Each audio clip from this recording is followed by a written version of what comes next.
Hi friends, so welcome to my YouTube channel. So today we will solve the another problem on the projections, on the isometric projections.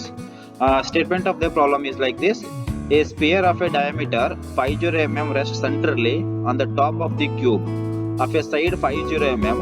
Draw the isometric projections of the combination of the solid.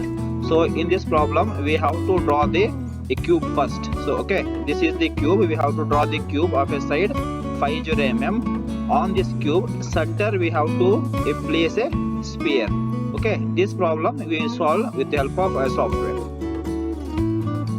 Select line command. Line command select ಮಾಡ್ಕೊಳ್ಳಿ, ಲೈನ್ನ visible ತಗೊಳ್ಳಿ, ಇದರ thickness change ಮಾಡ್ಕೊಳ್ಳಿ.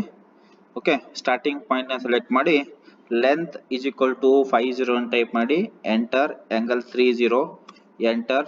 Length 50, enter. Angle is equal to 150, enter. Next length 50, enter. Okay, angle is equal to -150, enter. Length is equal to 50, enter. angle as type minus of 30, enter.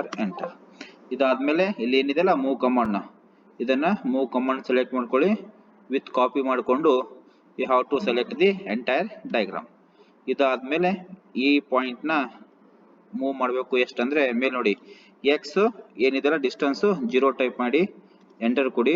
Y distance ಏಟಿದೆ ಅಂದ್ರೆ 50 ಇಂತಿದೆ, enter type ಮಾಡಿ. ಇದಾದ್ಮೇಲೆ line command ನ select ಮಾಡ್ಕೊಳ್ಳಿ.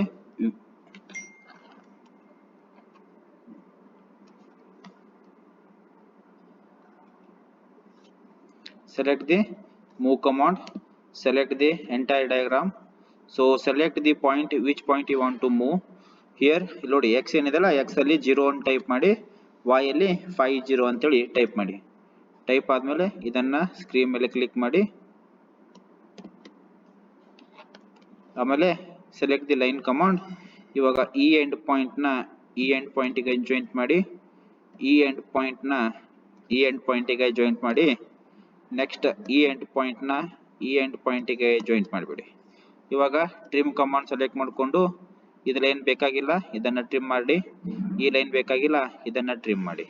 ಇವಾಗ next ಇಲ್ಲಿ scale ಇದೆ ತಾನೆ, scale ನ ಸೆಲೆಕ್ಟ್ ಮಾಡಿಕೊಂಡು ಎಂಟೈರ್ ಡಯಾಗ್ರಾಮ್ ನ ಡ್ರ್ಯಾಗ್ ಮಾಡಬೇಡಿ. ಇಲ್ಲೇನು ಸ್ಕೇಲ್ ಫ್ಯಾಕ್ಟರ್ ಇದೆಯಲ್ಲ, ಈ ಸ್ಕೇಲ್ ಫ್ಯಾಕ್ಟರ್ ಅಲ್ಲಿ 0.816 ಅಂತ ಟೈಪ್ ಮಾಡಿಬಿಟ್ಟು ಎಂಟರ್ ಕೊಡಿ. ಇದನ್ನ ಸ್ಕ್ರೀನ್ ಮೇಲೆ ಎಲ್ಲಾದ್ರೂ ಒಂದ್ ಕಡೆ ಕ್ಲಿಕ್ ಮಾಡಿ. ಇದಾದ ನಂತರ ಇಲ್ಲಿ ಸರ್ಕಲ್ ಅಲ್ಲಿ ಸರ್ಕಲ್ ಬೈ ಸೆಂಟರ್ ಪಾಯಿಂಟ್ ಇದೆ ತಾನೆ, ಇದನ್ನ ಕ್ಲಿಕ್ ಮಾಡಿ ಈ ಸೆಂಟರ್ ಪಾಯಿಂಟ್ ಇಂದ ಒಂದ್ ಸರ್ಕಲ್ ಹಾಕಿಬಿಡಿ. ಅದರದ್ದು ಡಯಾಮೀಟರ್ ಎಷ್ಟಿರುತ್ತೆ ಅಂದ್ರೆ 50 ತಗೊಳ್ಳಿ, ಅಥವಾ ರೇಡಿಯಸ್ 25 ತಗೊಂಡು ಹಾಕ್ಬಿಟ್ಟು ಮಾಡಿದ್ರೆ ಇದು ನಿಮ್ದು ಫಸ್ಟ್ ಪ್ರಾಬ್ಲಮ್ ಮುಗಿಯಿತು. ಓಕೆ, ಇದು ಓಕೆ, ಥ್ಯಾಂಕ್ ಯು.